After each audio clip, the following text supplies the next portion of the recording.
the Bahamas, where the turquoise waters and the vibrant reefs call out to us daily. Living on a sailboat here, you can really test out the sustainable off-grid life, and our favorite way to do that is through spearfishing. An exhilarating blend of skill and thrill. But there's more to this than just the hunt. So keep watching, because today we are in for a heart-pounding encounter with one of the ocean's most feared predators.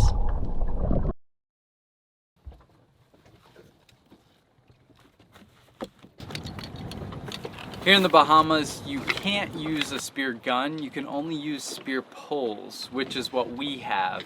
You can also use a Hawaiian sling, which is basically a big slingshot that you put a spear tip into and release. I like the poles because when you hit a fish, you still have the pole right there and you can easily grab it. But if you have a Hawaiian sling and the spear tip isn't attached to anything, then the fish can take off into a hole or just out into the deep blue. There are different spear poles out there. We have some pretty basic ones. We have a trident and what they call a slip tip.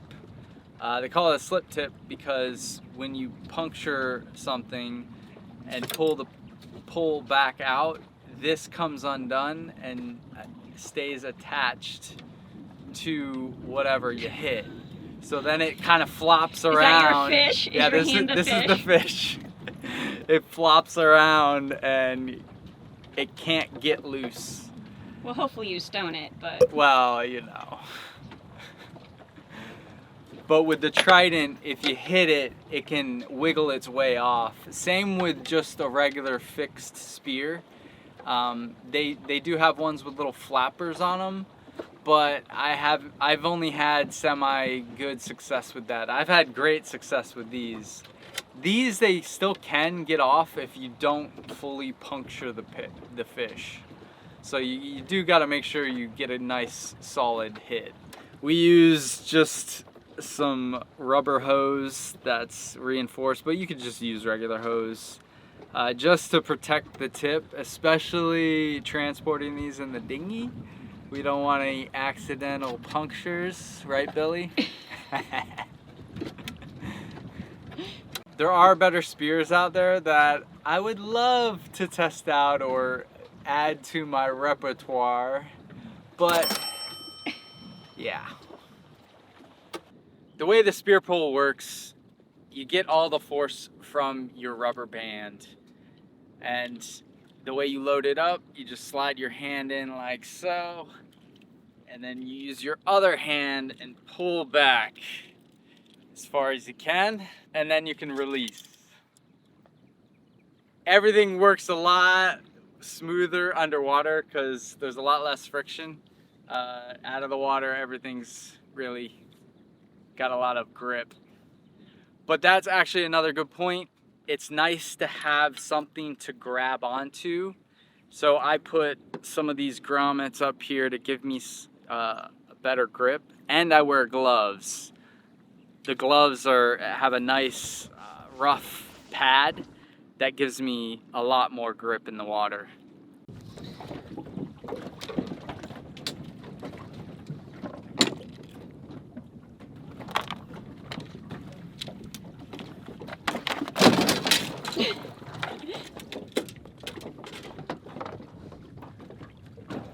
Look it for fish.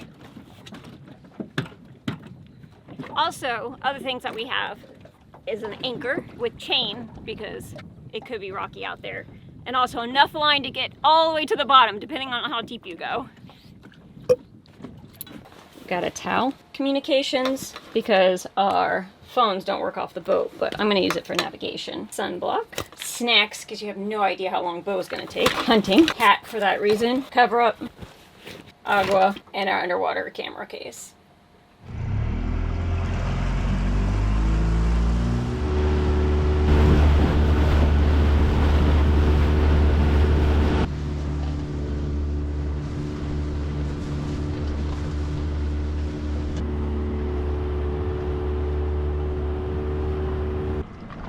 Nice spot right here.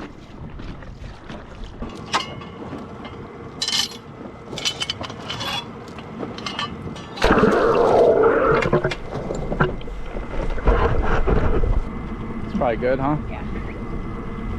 Tie it off.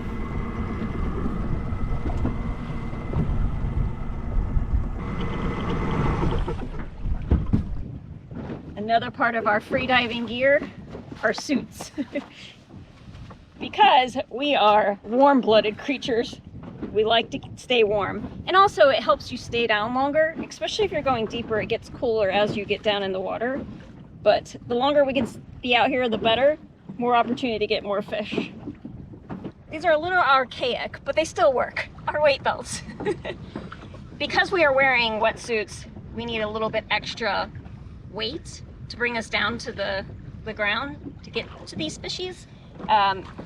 We may need a little less if we're not wearing a suit, but definitely have a quick release. So your partner is swimming with you. If for some reason you black out or some crazy reason, you're able to release quickly.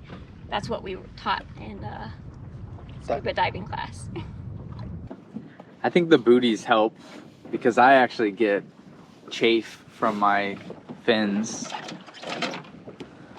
So mine are a tad big, which is fine because with the booties they do help. I like them. I think these were yours originally. They barely fit me. And they barely fit you. Yeah, they were cutting circulation They were like off. the only ones available in the USVIs when we got them. If you're diving shorter, shallower areas, you might want to use the smaller fins, but we pretty much dive only in the deeper areas. Even here you could probably use it a little bit shallower, but we like our long fins. We probably don't have the best equipment, but we still can get the job done. I mean, we could always upgrade our fins, our suits, everything, but at least we're out here doing it, so that's what counts.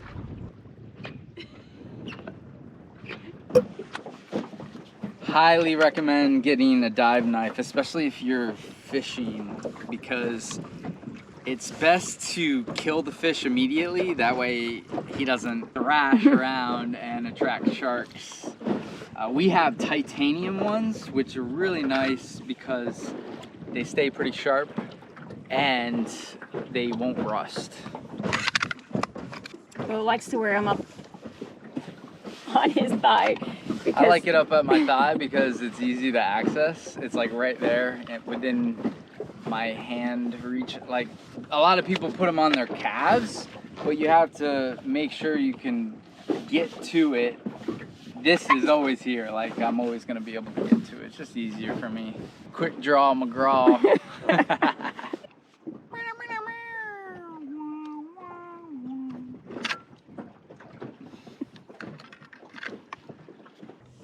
We use baby shampoo to keep our mask from fogging up.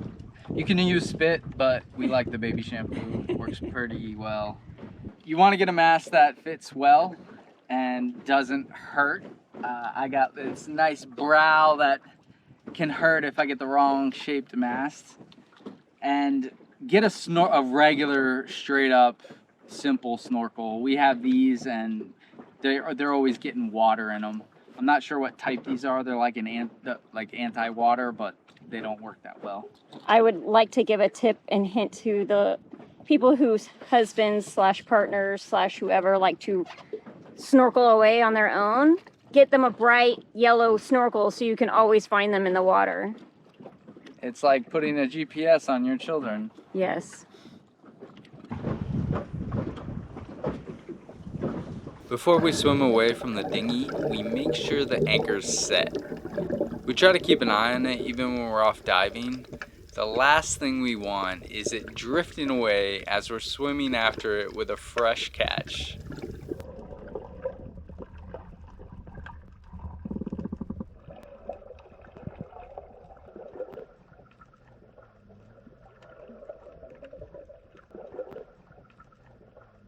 The flashlight comes in handy to check all the nooks and crannies for our next meal.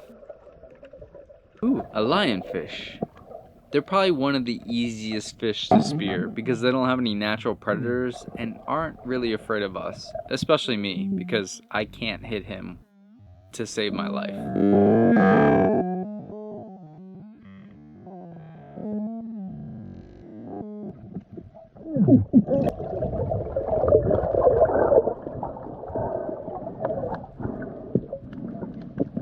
It took me a while, but I did finally land him.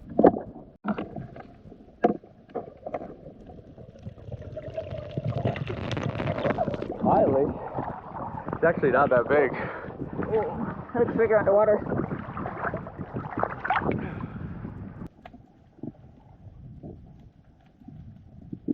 Hunting fish is not easy, especially in the open. They spook easy and swim off, but if you keep an eye on them and see where they hide, you have a much better chance to get a good shot while they're in the hole.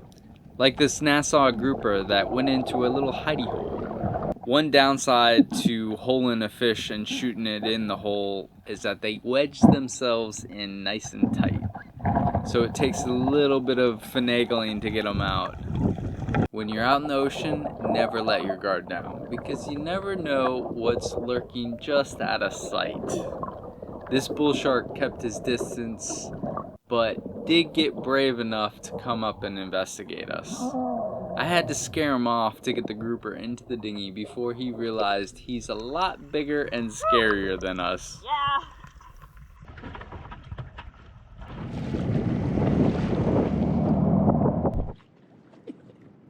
He's actually pretty damn heavy. Yeah. He's not 10 pounds though, right? Yeah, I don't know, maybe 8. You can eat him first. But yeah, he's gonna feed us for a while. Now we gotta fillet him and then cook him.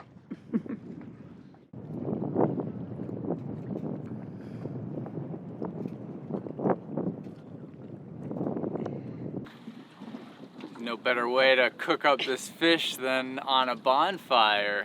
Oh, and get rid of this thing. Oh yeah, we got a bunch of cardboard. We've been carrying it around for a couple months now. Yeah. And We're gonna roast up some coconut for dessert. we haven't had a bonfire in a very, very long time.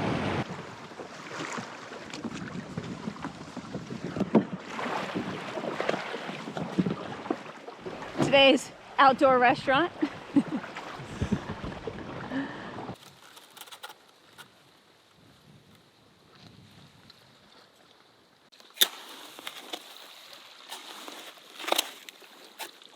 Step 1, create a pit. Oh man. So there's snakes here?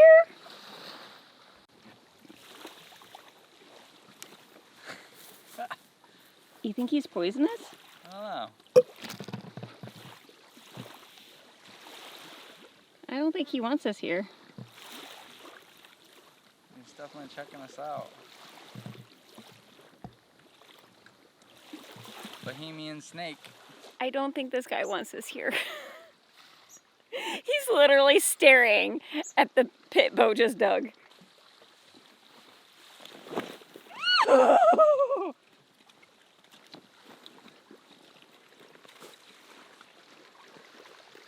It's like a rat snake.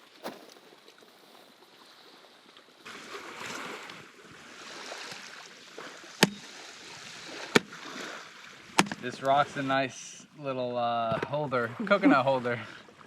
So what I'm doing is just trying to chunk the shell into pieces. That way it's easier for me to rip the shell off.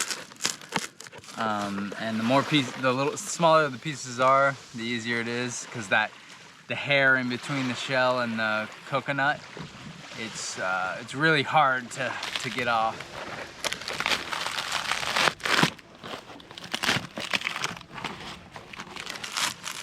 3 hours later.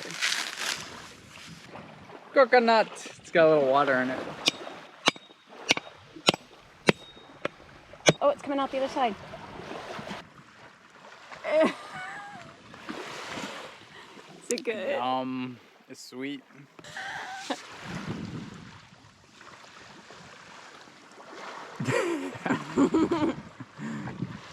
The wind doesn't help, but that's good. It's a little earthy. Doesn't get any fresher than that.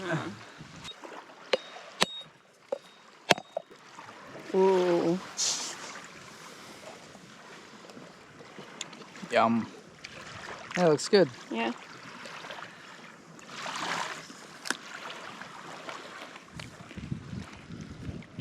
Tastes like a coconut.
Here in the Bahamas, sometimes it's good to do a bonfire before dusk because sandflies, flies, mosquitoes, all of the things, and there's not a lot of breeze right now, so we're doing it early.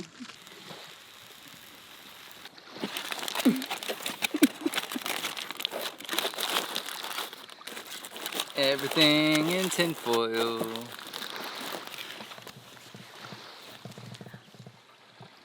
What is the weirdest thing you've ever cooked on a campfire?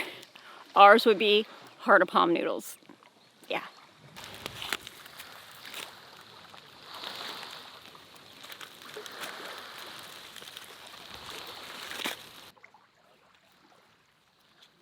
Should be done. Oh, I smell it. Ooh, yeah, it smells good. Oh yeah, it smells really good.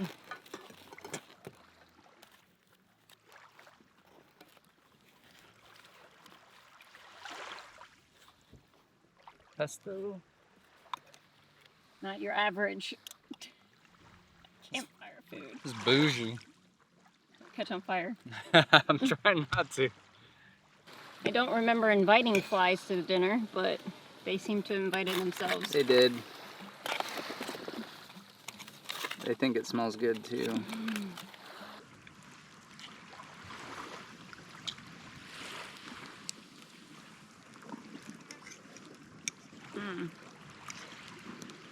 Really good.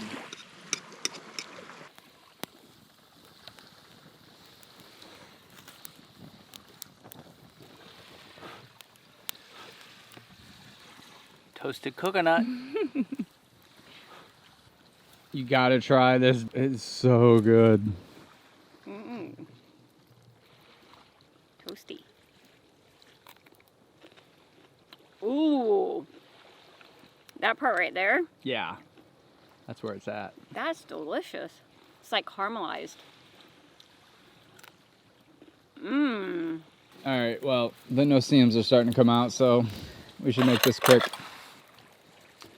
Wash the dishes.